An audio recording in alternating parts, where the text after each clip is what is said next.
Roberto Tassan, autore di Sulle ombre e sulla morte, gestazione, nascita e crescita del nazionalsocialismo.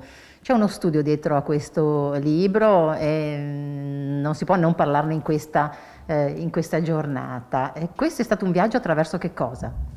Attraverso una società, la società tedesca, che ha generato, oggi è profondamente democratica, però ha generato un mostro simile e una situazione veramente criminale che non ha uguali nella storia. Non c'è nessun regime che sia così sanguinario, così pregno di violenza. E la curiosità che mi ha spinto è che io conosco abbastanza bene la società tedesca, è una società colta e era colta anche nel periodo in cui Hitler è entrato nell'agone politico. È una società che aveva delle università di eccellenza, che seguirono però con molto entusiasmo. I più entusiasti sostenitori di Hitler furono proprio i docenti universitari e gli ex combattenti e poi la classe media, la borghesia, ai quali Hitler assicurava l'eliminazione di tutte le attività sindacali di sinistra, eccetera, eccetera, e questo faceva comodo alla grande industria che sapeva che poteva imporre i suoi voleri senza alcun contraddittorio. E secondo lei anche l'aspetto economico è stato, diciamo, importante e ha in qualche modo condizionato quella pagina incredibilmente brutta? Sicuramente sì, perché lo Stato tedesco si appropriò di molti beni appartenenti a famiglie ebraiche e se andiamo avanti nell'evoluzione della storia, soprattutto nel periodo bellico, mi riferisco alla seconda guerra mondiale, i tedeschi arraffarono in Europa e anche in Germania beni appartenenti, beni mobili e immobili appartenenti alla povera popolazione ebraica a dismisura, e questo entrò nelle tasche di quasi tutti i tedeschi.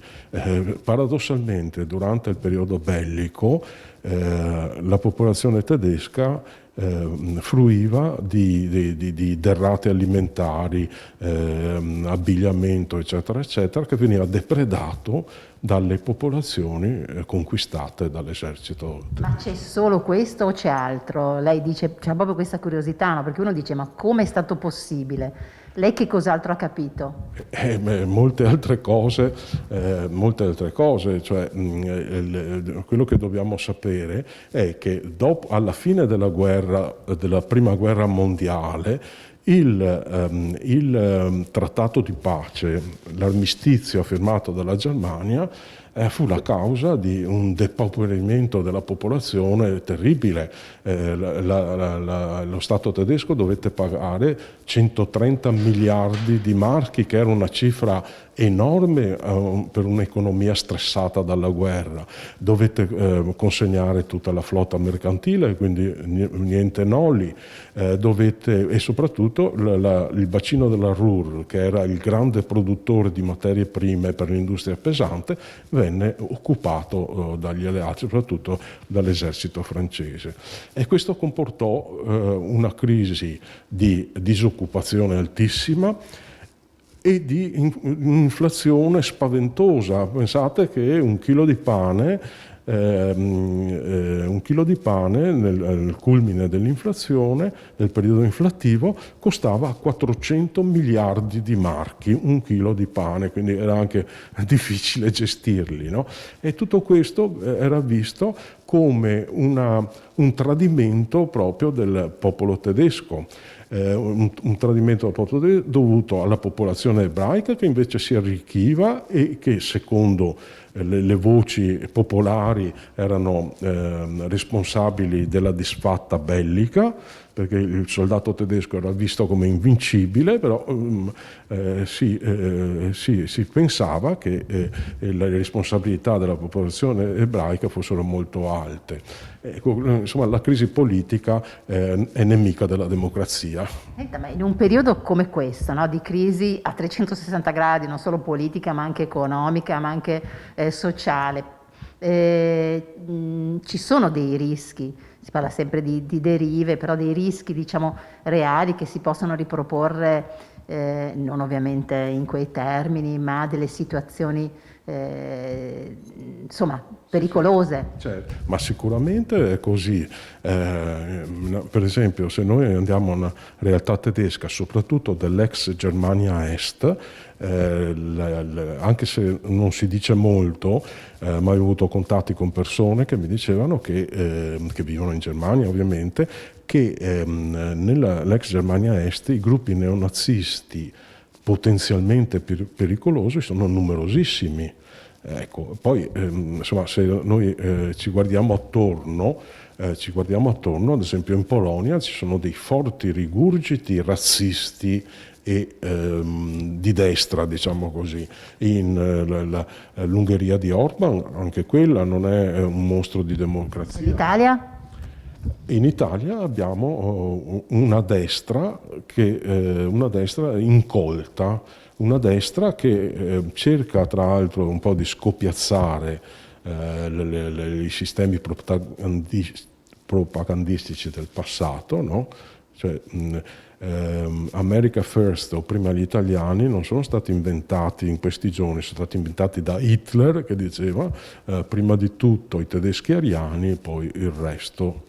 Ecco, quindi anche gli stili comunicazionali hanno un certo parallelismo, perché Hitler era una persona incolta, un ottimo oratore, un grande oratore, ma di scarsissima cultura, che ripeteva sempre le stesse cose in modo martellante. Volevo chiedere un'ultima cosa. Il Covid ha portato via anche tanti testimoni, tanti degli ultimi testimoni, no, di quei periodi.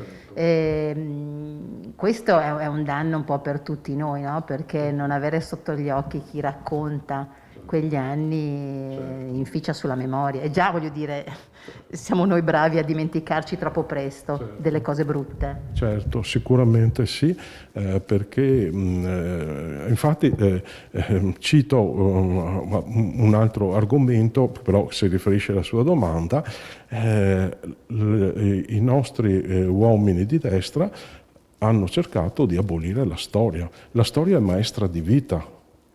Cioè, il fatto che viviamo in una società di grandi cambiamenti e di grandi crisi economiche può proprio provocare dei pericoli democratici, e infatti vediamo Bolsonaro, Orban, la situazione polacca, i neonazisti in Germania, però anche qui in Italia, perché è impensabile. Io ho visto in alcune città italiane proprio degli stand di Forza Nuova, Casa Pound, eccetera, cosa che qualche anno fa sarebbe stata assolutamente fuori luogo, non pensabile. Oggi invece c'è uno sdoganamento delle forze, non la destra che potrebbe essere intelligente, civile, ma dei peggiori della destra più incivile.